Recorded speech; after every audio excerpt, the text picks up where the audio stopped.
My jesteśmy niezwykle subtelni, delikatni, wrażliwi. Czasami drobiazgi budują wokół nas całą atmosferę, nie wiem, atmosferę świąt na przykład.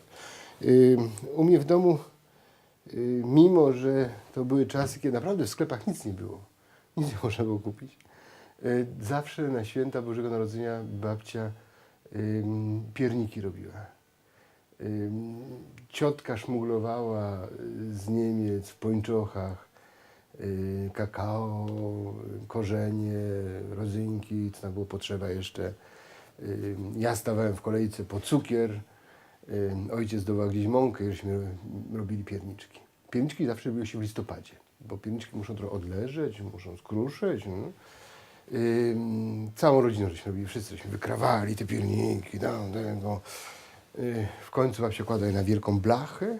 Naprzeciwko nas był piekarz, do tego piekarza się te blachy nosiło. Babcia zawsze rachowała te pierniczki, pisała na blaszce 63, 53. No i te pierniki się niosło do piekarza i przynosiły się z powrotem. Nie wolno było zeżreć żadnego pierniczka, bo to były pierniczki na Boże Narodzenie, nie na wszystkich świętych. I zawsze po przyniesieniu jeszcze raz było sprawdzane, tak. Dla nas dzieci to było bardzo trudne. Potem pierniczki lądowały w jakimś okrągłym pudełku, w takiej linianej serwecie zawijane, no i chowane gdzieś do szafy. Szukaliśmy tych pierniczków potem strasznie, bo to morale działały tak 2-3 dni, a potem to już zdarzyło się 2 razy, żeśmy znaleźli te pierniczki. Raz żeśmy zżarli wszystkie, co do jednego. Żygaliśmy jak koty, pamiętam, przy kiblu, razem wszyscy. Potem przyszło Boże Narodzenie, to miało być najpiękniejsze Boże Narodzenie w moim życiu. Występowała ABBA, taki świetny zespół. W wszystkich klasach, w wszystkich szkołach były zakładane zespoły ABBA. Nas też założyliśmy zespół ABBA, ja miałem grać na gitarze, no nie miałem gitary. Rodzice nie chcieli kupić mi gitary, wiedzieli jakie są moje zdolności muzyczne i nie chcieli, żebym to rozczarowanie przeżywał w tak młodym wieku.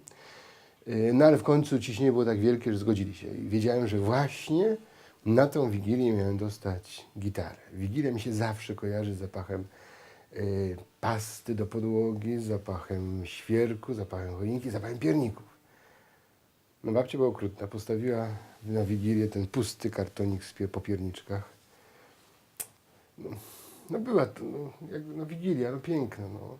Była choinka, podłogi były wypastowane, ale naprawdę brakowało tych pierniczków. Było jakoś tak smutno, przykro.